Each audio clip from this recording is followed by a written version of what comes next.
Welcome to Virtual Gardening 101. This is a place where we dig into the digital soil and reap real results. Let me take a moment to wish everyone a healthy and productive year ahead. I also want to say special thanks to everybody who has been supporting me since I started last year. You are the reason I'm still motivated to go forward with the work I'm doing. Today, we're diving into a plant that's so common in our home gardens you don't even need to plant it. You can simply enjoy the fruit, toss the seeds, and with the right conditions they'll grow. This papaya, or papa tree, as we call it here in Jamaica, is proof of a seed falling on good ground. As the parable of the sower puts it, the only difference is nobody planted it. Due to its nutritional value and health benefits, it was left to grow undisturbed and is now thriving in a spot where we'd never think of planting anything. What caught my attention recently was a discovery by my brother, these caterpillars on the tree. Please watch the feature up to the end because today we will be learning all about this incredible plant, its features, uses, and even the creatures it attracts, even though I don't eat it. Scientifically known as Cariceae papaya. Papaya belongs to the Cariceae family and it originated in Central America and southern Mexico. Let's get to know the plant a little more. Now, papaya is a fast-growing perennial that looks like a tree, but technically it is a herbaceous plant, and a herbaceous plant is any vascular plant that does not have any true woody tissues. They have flexible green stems, and looking at it, you can see that it doesn't have a bark, and the tree is said to grow up to 10 meters or 33 feet with its height, making it a standout in gardens. And persons who are very tall here in Jamaica, we often say that they are tall like papa tree. The leaves are large and deeply lobed, and they are arranged in a spiral at the trunk's top. Looking at the flowers, the plants can be male, female, or both, with pale yellow flowers contributing to their unique appeal. Papayas were named the fruit of the angels by Christopher Columbus. Here's why. The shape and size ranges from oval to round, 15 to 45 centimeters, or 6 to 18 inches. The color, when it is unripe, it is green, and when it matures, it becomes a beautiful orange or yellow. And the taste, it's sweet and tender, and it is complemented by peppery edible seeds. I'm not able to endorse the taste or the tenderness of it because, as I said before, I don't like papa. I may have it in a drink, if it is combined with other things, but by itself I really don't like the taste of the fruit at all. Papaya comes in many varieties, categorized based on size, shape, color, and regional cultivation preferences. Here are the main categories and notable varieties. And the first category is based on the fruit size and shape, and these varieties are small, dwarf, and compact. So you have the red lady, which is hybrid, and it is high yielding with fruits weighing around 1 to 2 kilograms. It has a deep red color and sweet flesh, and it is resistant to the papaya ring spot virus. You have large varieties like the Maridol, and this is Mexican. It is oval shape and the fruit weighs 2 to 5 kilograms. Again, it is sweet. It has a reddish to orange flesh, and it is tolerant of diverse climates. Second category based on flesh color. Red or orange flesh varieties include the Arca Prabat, and this is from India. It has orange to red flesh and it's known for its sweetness and firmness. You have the yellow flesh varieties like the Pusa dwarf, and this is from India as well, and it has a bright yellow flesh and it is ideal for small gardens. You have the high yielding hybrid Red Royal variety with its bright red flesh, and it's known for disease resistance and long shelf life. You also have the Sun Up, which is Hawaiian, and it also has red flesh, and it is genetically modified to resist papaya ring spot virus. Finally, we have the regional varieties. You have, for example, the Sri Lankan papaya. It consists of medium-sized fruit with vibrant orange flesh and sweet flavor. There is a Caribbean red, consisting of large, sweet, red flesh fruit cultivated widely in Central America. And in selecting the right variety, you want to give consideration to, for your home gardens, choosing compact or dwarf varieties like the Solo, Posa Dwarf, or Red Lady. For commercial farming, you can opt for high-yield hybrids like the Maridal. And for disease-prone areas, you want to look out for virus-resistant varieties such as the Red Royal or the Sun Up. Why papaya matters? There are about 4 major reasons. 1, its culinary delight. 2, its medicinal power. 3, its industrial uses. And 4, its nutritional value. Let us explore them individually. So for the culinary delight, papaya, is a fruit that can be readily used for smoothies, drinks, salads, and some people prefer to snack on it rather than reaching for those unhealthy snacks that are out there, and most times they have it in combination with other fruits like your pineapple, your grapes, etc. Fruit is used in savory dishes, especially in Jamaican and Asian cooking. It is used to tenderize meats, and papain, an enzyme found in the papaya fruit, has been used for centuries to tenderize meat because it breaks down the proteins and connective tissue in the meat, making it softer. I remember when I was growing up, my parents used the green papaya to cook meat on a few occasions before we had access to pressure cooker. The seeds can be used as a natural pepper alternative as well. Let us explore the medicinal power of this amazing plant. The papain enzyme that is present in the fruit aids in digestion and is also used to treat wounds. In digestion, it converts proteins into amino acids that the body can readily absorb. For wound care, it digests necrotic tissues without harming healthy tissues and therefore facilitate regeneration very quickly. It is used in traditional remedies for inflammation because papaya leaves are rich in bioactive compounds like vitamin C, and this acts as an antioxidant and helps to reduce inflammation and oxidative stress that is caused by virus, and persons who contract dengue benefit a lot from the use of papaya leaf in this respect.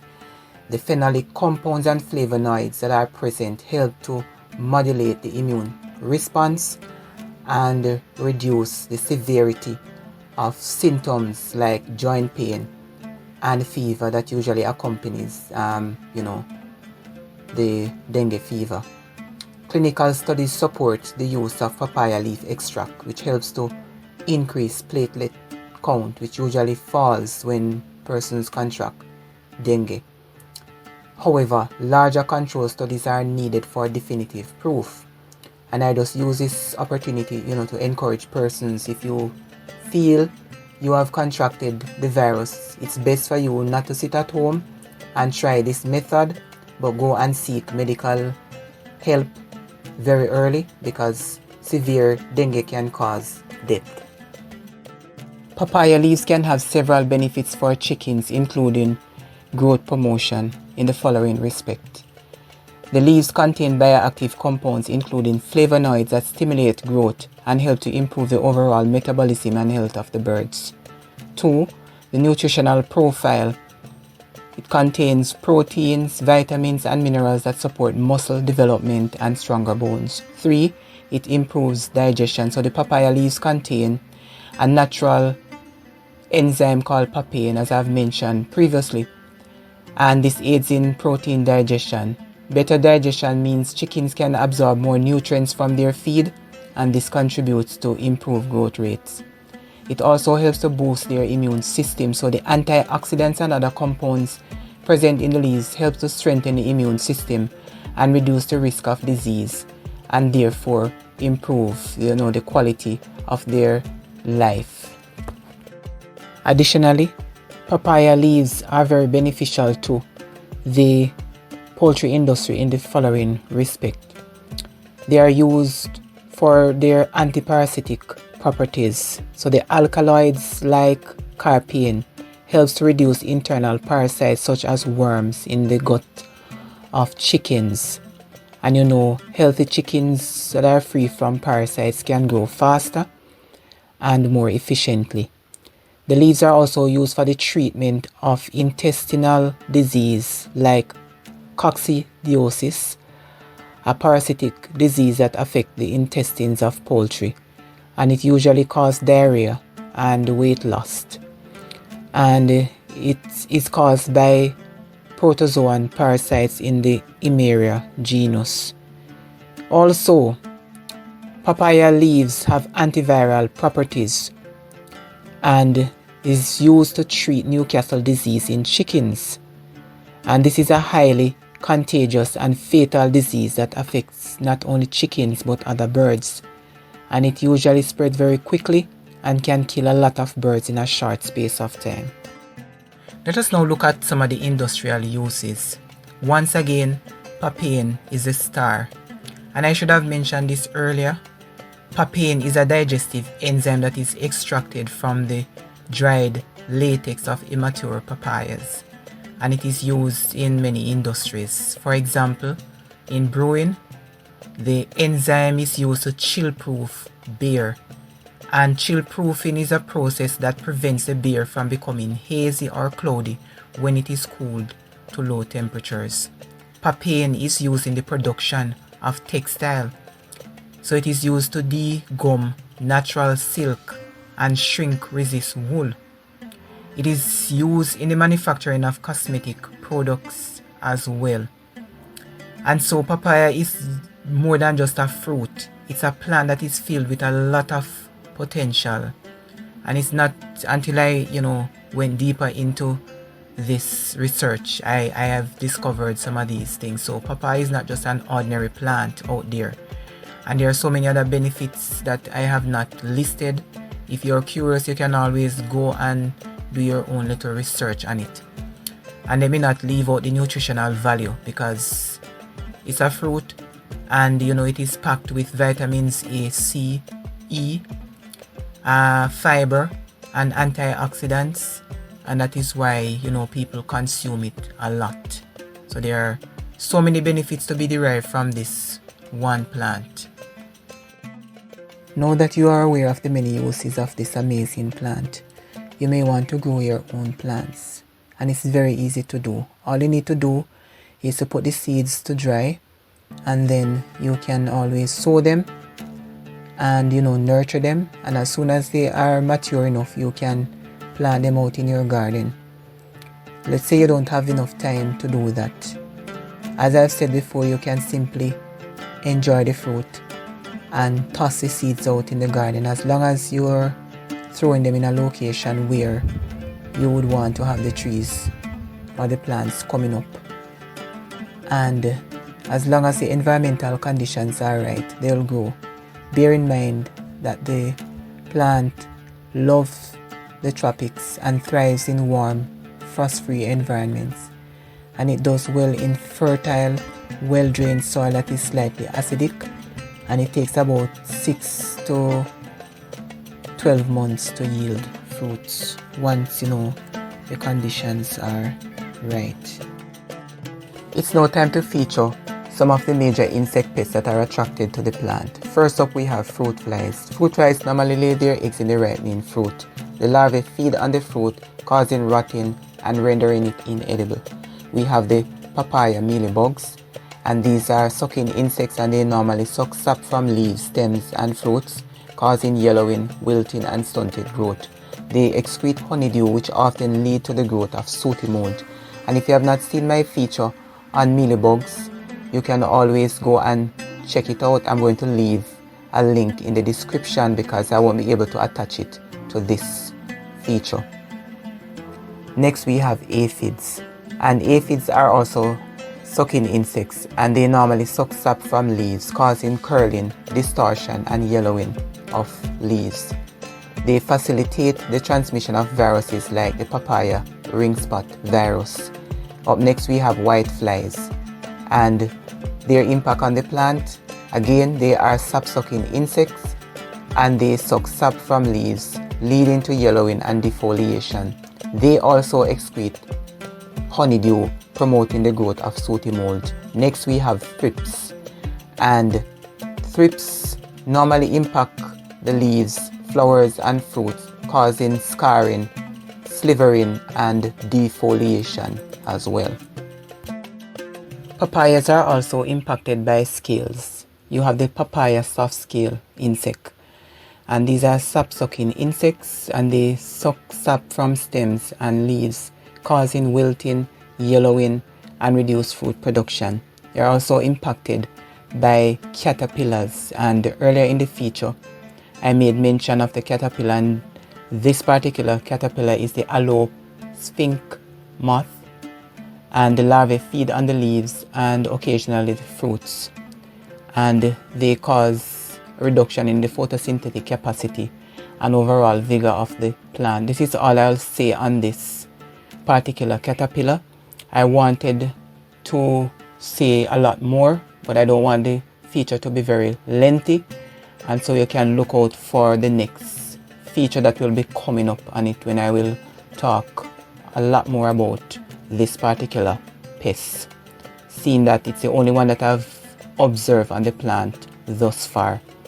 As for the management of pests on papayas, there are different steps that you can actually take. You have the cultural practices, where you regularly inspect the plants and remove infested parts, or in this case you can remove insects if they are not heavily infested. You have biological control, where you can introduce natural predators, for example lady bugs for aphids and parasitic wasp for mealybugs.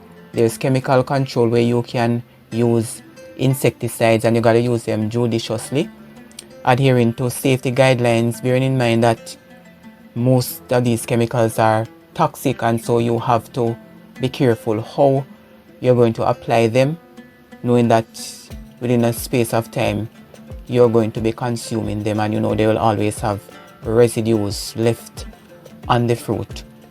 There's also organic options, for example neem oil, that it can be applied, and this is more on the environmentally friendly side of things. Papaya is a valuable food crop in tropical and subtropical regions, but its cultivation is often challenged by various diseases. Effective disease management is critical for maximizing yield and maintaining plant health. These are some of the major diseases that affect papayas. And the first one is the papaya ring spot virus. Symptoms include yellowing, mosaic patterns on leaves, distorted fruits, and ring-shaped spots on the fruits. Up next you have powdery mildew, and the symptoms include white, powdery fungal growth on leaves and stems, causing leaf yellowing and reduced photosynthesis. You also have black spot, and the symptoms include black or brown spots on leaves, stems, and fruits, leading to defoliation and reduced fruit quality. General management strategies, and the first one involve cultural practices. Site selection, you're going to choose well-drained, disease-free soil with good sunlight exposure. Crop rotation, you're going to avoid continuous cultivation of papaya in the same field to reduce pathogen buildup.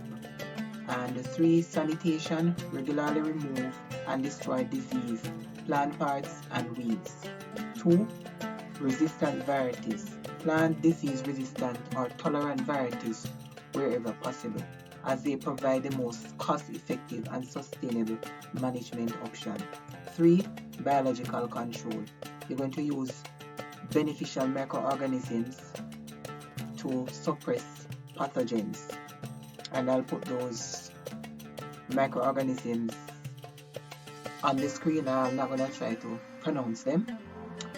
Then you also have chemical control. You're going to apply fungicides, bactericides, or insecticides as needed, and you're always going to follow the recommended application rates and timing to minimize environmental impact. As we come to the end of the feature, let me use this opportunity to say thank you for taking the time to watch. Please remember to engage the channel by liking the content, leaving a comment, and subscribing. And please don't forget to turn on the post notification bell if you have not yet done so, because all of these actions will propel the channel to go forward. Once again, thank you.